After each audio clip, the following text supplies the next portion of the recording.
சிந்து பெருவி அடுத்த வர எபிசோடில் பார்த்திங்க அப்படின்னா சிவாக்கு வந்து ஐஷு வந்து பொய் சொல்லியிருக்கா.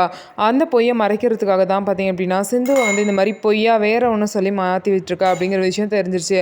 அதனால் ஐஷு என்ன தப்பு பண்ணுறா அப்படின்னு சொல்லிட்டு ஃபஸ்ட்டு வந்து சிவா கண்டுபிடிச்சிடுறாரு. ஐஷு வேற ஒரு பையனை லவ் பண்ணுறா. அந்த விஷயம் தெரிஞ்ச சிந்து வந்து வீட்டில் சொல்ல போகிறப்ப தான் ஐஷு இந்த மாதிரி சிந்துவை மாட்டி விட்டா அப்படிங்கிற விஷயம் சிவாக்கு தெரிய வருது. அது மட்டும் இல்லாமல் கம்ப்ளைண்ட் பண்ணது சிந்து இல்லை பைரவி அப்படிங்கிற விஷயமும் தெரிய வருது. இதனால் இந்த விஷயத்த அன்னபூர்ணி கிட்ட போய் சொல்கிறாங்க. சிவா பார்த்தீங்கன்னா எல்லாரும் முன்னாடியுமே இந்த மாதிரி ஐஷு வந்து இவ்வளோ பெரிய தப்பு பண்ணியிருக்கா, அதை வந்து தெரியக்கூடாது அப்படிங்கிறனால சிந்து மேலே வேற ஒரு பழியை போட்டிருக்கா. அதனால அம்மாவும் சிந்துவை அடிச்சிட்டாங்க. இதனால பார்த்தீங்க அப்படின்னா பைரவி தான் அம்மா மேலே கம்ப்ளைண்ட் கொடுத்துருக்காங்க, சிந்து கொடுக்கல, அம்மா வந்து சிந்து தான் கொடுத்துருக்காங்கன்னு சொல்லிட்டு சிந்துவை இவ்வளோ நல்லா தப்பாக நினச்சிட்டு இருக்காங்க. இவ்வளோ விஷயத்தையும் சிவா எல்லாருக்கிட்டே சொன்னதுக்கப்புறம் பார்த்தீங்க அப்படின்னா நீ தான் என்னை வந்து கம்ப்ளைண்ட் கொடுத்தியா அப்படின்னு சொல்லிட்டு மகா பைரவி மேலே இன்னும் கோவமாகறாங்க.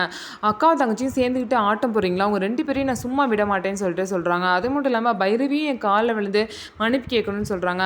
ஆனால் பார்த்திங்க அப்படின்னா அன்னபூர்ணி வந்து ஐஸ்வர்யா நீ பண்ணது ரொம்ப பெரிய தப்பு, நீ சிந்துக்கிட்ட மன்னிப்பு கேளுன்னு சொல்லவும் ஐஸ்வர்யா வந்து மன்னிப்பு கேட்டாங்க. ஆனால் பைரவி பார்த்திங்க அப்படின்னா என் மேலே எந்த தப்பும் இல்லை, அவங்க ரொம்ப மோசமாக நடந்துக்கிட்டனால தான் நான் போய் கம்ப்ளைண்ட் பண்ணேன், நான் மன்னிப்பெல்லாம் கேட்க முடியாதுன்னு சொல்லிட்டு பைரவியும் சொல்லிடுறாங்க. ஸோ இதுக்கப்புறம் என்ன நடக்க போகுதுன்னு சொல்லிட்டு வெயிட் பண்ணி பார்க்கலாம். நம்ம வீடியோ உங்களுக்கு பிடிச்சிருந்தா நம்ம வீடியோவை லைக் பண்ணிக்கோங்க.